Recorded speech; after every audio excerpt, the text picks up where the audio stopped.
अस्सलाम वालेकुम दोस्तों। एक मशहूर साइंटिस्ट जिसने अपनी पूरी ज़िंदगी साइंस को दे दी, उसके दिमाग में यह बात बैठी थी कि धर्म और किताबें सब इंसानों की बनाई हुई कहानियां हैं। वो ठान लेता है कि अब कुरान को गलत साबित करना है। वो दुनिया को बताना चाहता है कुरान एक पुरानी किताब है जिसमें कोई इल्म नहीं, कोई हकीकत नहीं। लेकिन जब उसने कुरान खोला, जब उसने उसकी आयतों पर जो कुछ हुआ, उसने उसकी पूरी ज़िंदगी बदल ली।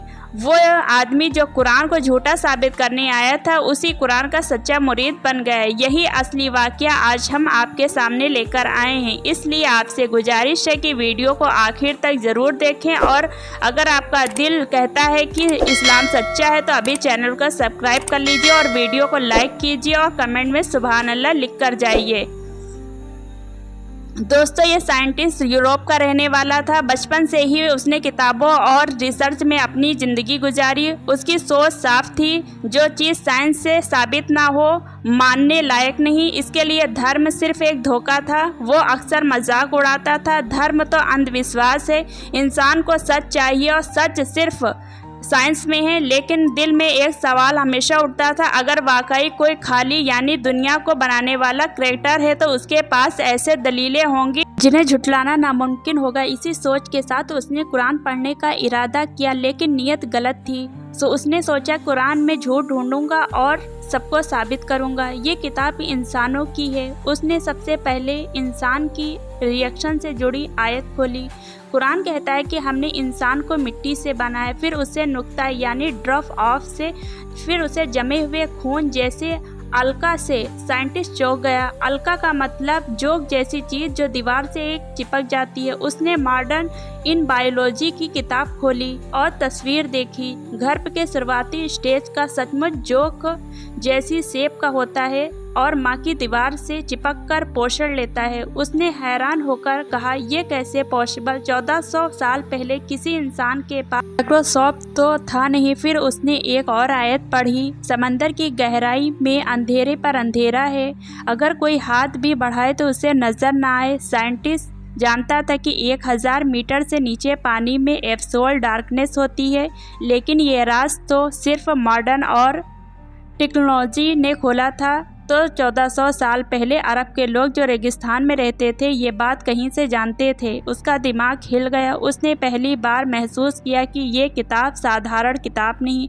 कुरान कहता है हमने पहाड़ों को धरती में किलों की तरह गाड़ दिया है। साइंटिस्ट ने जियोलॉजी पढ़ी। वो जानता था कि पहाड़ सिर्फ ऊपर नहीं बल्कि उनकी गहराई धरती में तक धसी होती है, बिल्कुल वैसे ही जैसे ज़मीन में धंसती है। उसने बड़बड़ाते हुए कहा, यह तो मॉडर्न जियोलॉजी से मेल खाता है, लेकिन ये किताबें तो 1400 साल पुरानी हैं। फिर उसने वो आयत पढ़ी जिसने उसकी नींव हिला दी। कुरान कहता है कि आसमान को हमने कुदरत से बनाया और हम उसे लगातार फैला रहे हैं।